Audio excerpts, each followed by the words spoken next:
Senadores, senadoras, público presente, presidindo a sessão, ilustre senador Marcos Pontes. Hoje o país recebeu atônito a notícia dessa decisão da anulação das condenações do ex-ministro José Dirceu na Operação Lava Jato. Esse que é um dos grandes símbolos da corrupção do PT, dos governos do PT, dos governos do Lula. E quem diz isso não sou eu, é o Supremo Tribunal Federal. No caso do Mensalão, na Ação Penal 470, relator o corajoso ministro Joaquim Barbosa deixou muito claro o papel de protagonista e de mentor do ex-ministro José Dirceu no direcionamento de pagamento de suborno para a compra de votos de parlamentares federais, naquele que então, até então era conhecido como o maior escândalo de corrupção do país. Foi, no entanto, depois superado pela Operação Lava Jato. E eu retomo aqui dados da sentença que proferi, senador Girão, na época, sentença proferida em 2016, e o que dizia a sentença? Que em um contrato da Petrobras com a Engevix, cerca de 0,5% a 1% havia sido pago em suborno, o que dava um valor de mais de 50 milhões, sendo que cerca de 15 milhões direcionados em benefício do ministro José Dirceu.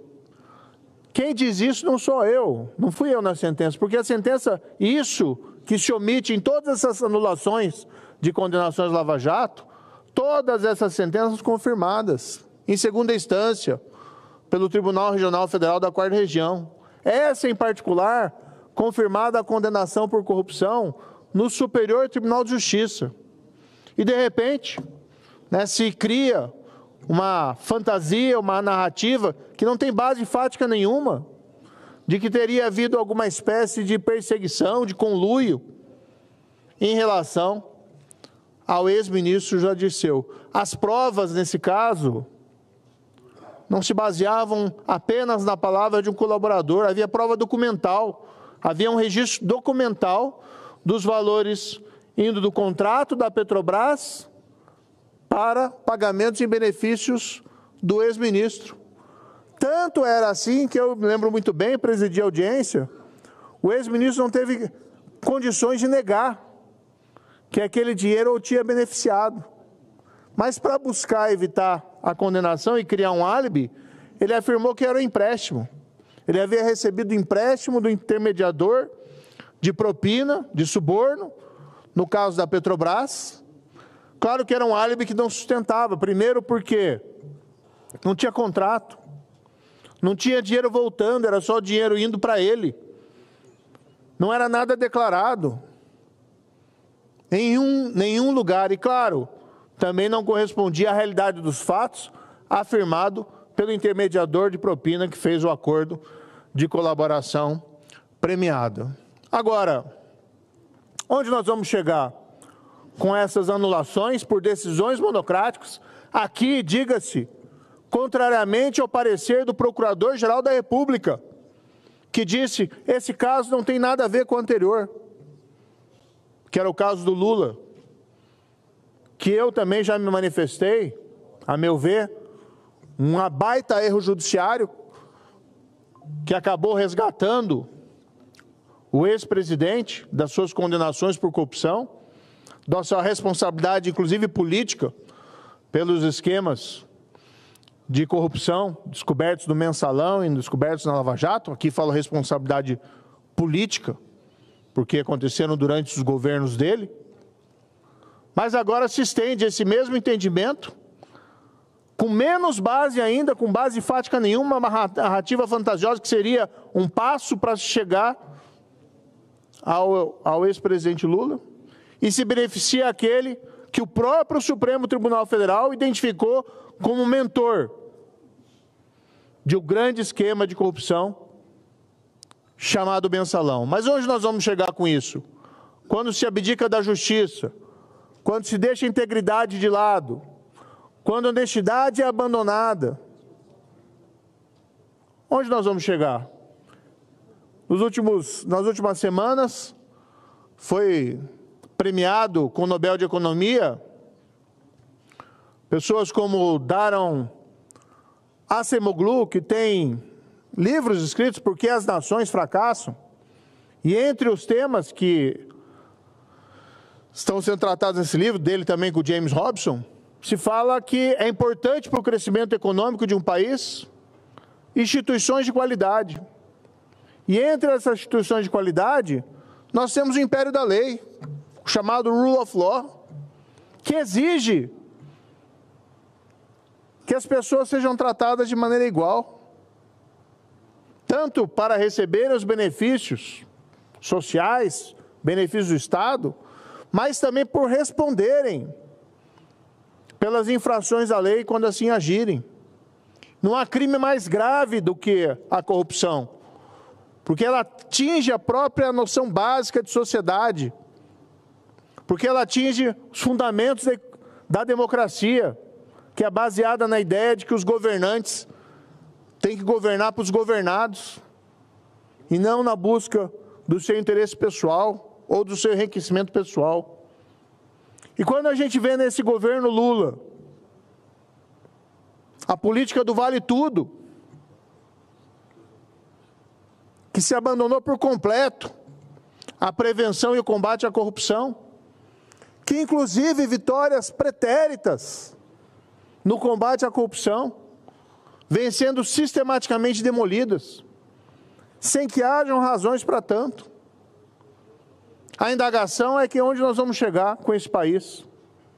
Como é que você vai defender para o cidadão comum de que vale a pena ser honesto, de que a lei deve ser respeitada?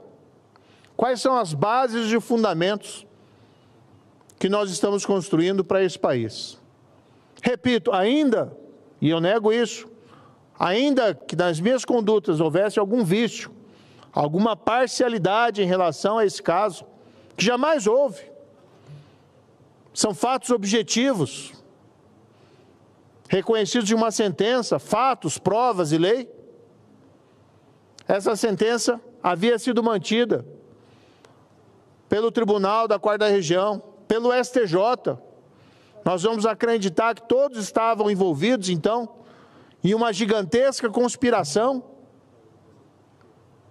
para perseguir politicamente alguém, para condenar um inocente. E vejam esse dado que é interessante. Até hoje eu não vi nenhuma condenação da Operação Lava Jato ser reformada ou anulada com o argumento de que o condenado era inocente. Porque não ousam fazer isso, senador Cleitinho, porque as provas são categóricas, porque todos nós sabemos o que aconteceu. Não são palavras de colaboradores, há prova documental, há confissões de corruptores, há confissões de corrompidos.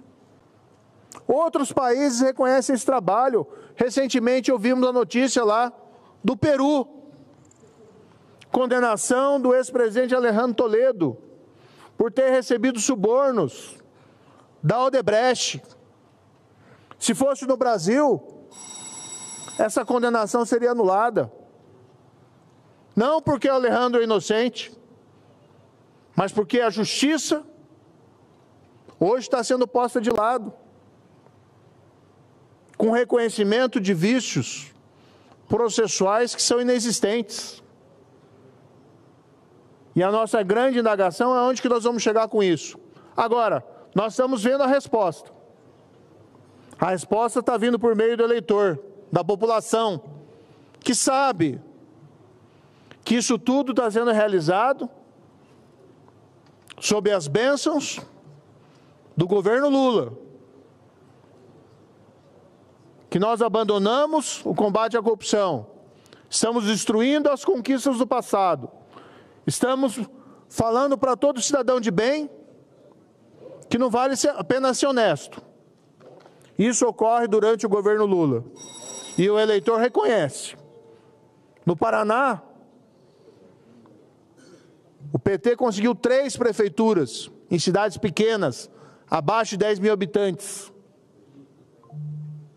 A punição está vindo e virá pelas urnas. Mas, independentemente da questão eleitoral, o fato é que não seremos um país envolvido, não seremos um país com prosperidade para todas as pessoas, se nós não fomentarmos o império da lei, se nós não defendermos a honestidade e a integridade. E essas decisões, como essa, feita em contrariedade, inclusive ao parecer do Procurador-Geral da República, nos levam para um caminho errado. Nos levam para um mundo sem justiça e sem esperança.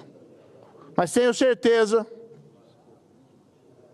que a chama permanece e que um dia a justiça ainda vai prevalecer nessa terra. Muito obrigado.